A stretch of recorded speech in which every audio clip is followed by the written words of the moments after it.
શ્રેયાબેનમાંથી બન્યા શ્રી નતમસ્તકા શ્રીજી મહારાજ સાહેબ. શ્રી જૈન શ્વેતાંબર મૂર્તિપૂજક સકળ સંઘ પ્રતાપગઢ, રાજસ્થાન આયોજિત દીક્ષા મહોત્સવ ભક્તિત ભાવપૂર્વક ઉજવાયો હતો. મૂળ કચ્છ દુધીના હાલે ડીસા શ્રીમતી કોકિલાબેન બકુલભાઈની પુત્રી શ્રેયાબેનનો દીક્ષાનો રંગારંગ મહોત્સવ પરમ પૂજ્ય આચાર્ય ભગવંત શ્રીમદ વિજય કલાપુર સુરેશ્વરજી મહારાજાના આશીર્વાદથી શ્રી કલ્યાણરત્ન વિજયજી મહારાજા તથા 81 સાધુ સાધ્વીજી ભગવંતની નિશ્રામાં આત્મકલ્યાણક જન શ્રી સુમતીનાથજી જિનાલય ખાતે ભારે દબદબાભેર ઉજવાયો હતો.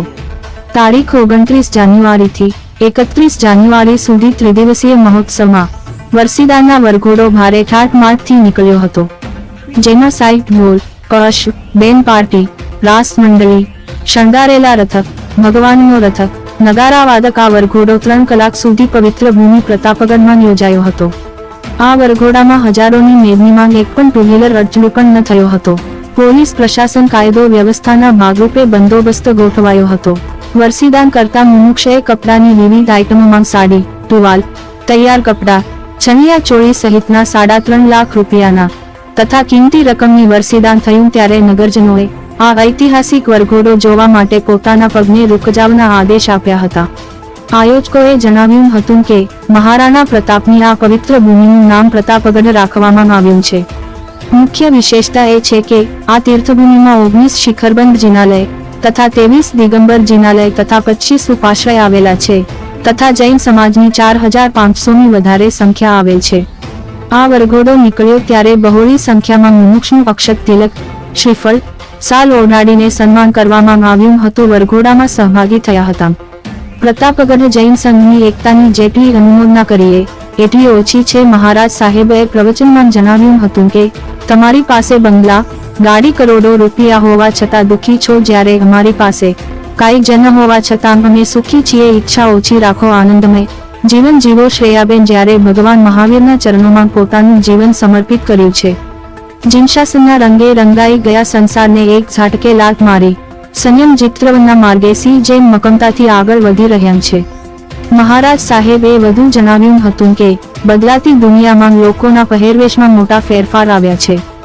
જ્યારે 2600 વર્ષથી અમારા કપડામાં કોઈ જાતનો ફેરફાર આવ્યો નથી. જમવાના તથા ગોચરી વહોરવાના પાત્રા પણ એક જ, કોઈ બદલાવ નહીં. તેમણે ભાવિકોને શીખ આપી હતી કે મોબાઈલ જીવતો જાગતો રાક્ષસ છે.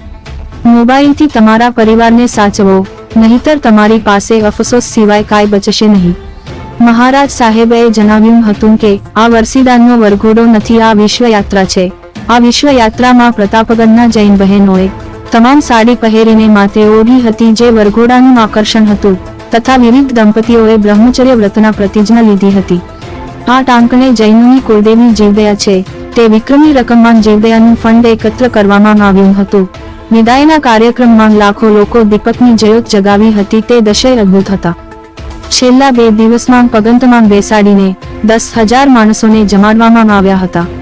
શિસ્તબદ્ધ હારમાળા ગોઠાવેલા, એવી શાંતિ હતી કે ટાંચવી પડે તો પણ અવાજ થાય. અંદાજિત 300ની વધારે વેઇટરો ઉપસ્થિત રહ્યા હતા.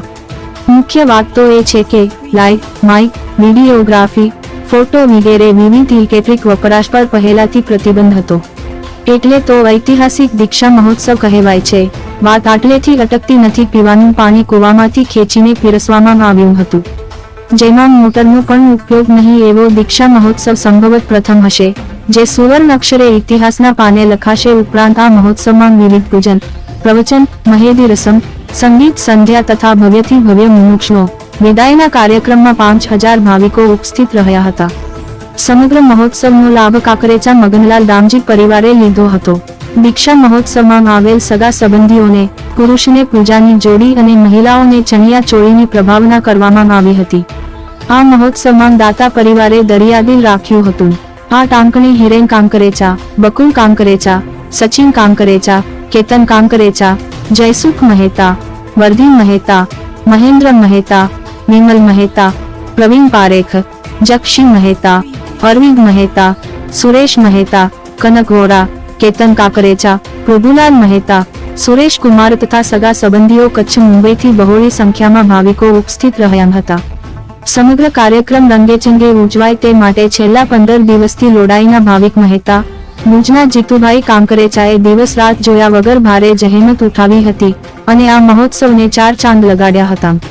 ઉત્તરાગ ટ્રસ્ટીઓ, યુવાનો, અન્ય હોદ્દેદારોએ સહયોગ આપ્યો હતો એમ મુદ્રાથી જૈન યુવા અગ્રણી વિનોદ મહેતાએ જણાવ્યું હતું. ઉપરાંત પ્રતાપ જૈન સંઘ દૂધમાં સાકર ભળી જાય તેમ ભળી ગયા હતા. દાતા પરિવારે સૌનો આભાર માન્યો હતો. છેલ્લા 45 વર્ષ બાદ યોજાયેલ દીક્ષા મહોત્સવમાં જૈનોમાં ભારે ઉત્સાહ જોવા મળ્યો હતો. ત્યાંના ભાવિકોએ જણાવ્યું હતું કે આવો પ્રસંગ અમારી જિંદગીમાં ક્યારે પણ જોયો નથી. બ્યુરો રિપોર્ટ, ઈંડા અવાડિયા, મુન્દ્રા, કચ્છ. આવા તાજા સમાચાર જોવા માટે અમારી ચેનલ સબસ્ક્રાઇબ કરો, લાઇક કરો અને શેર કરો.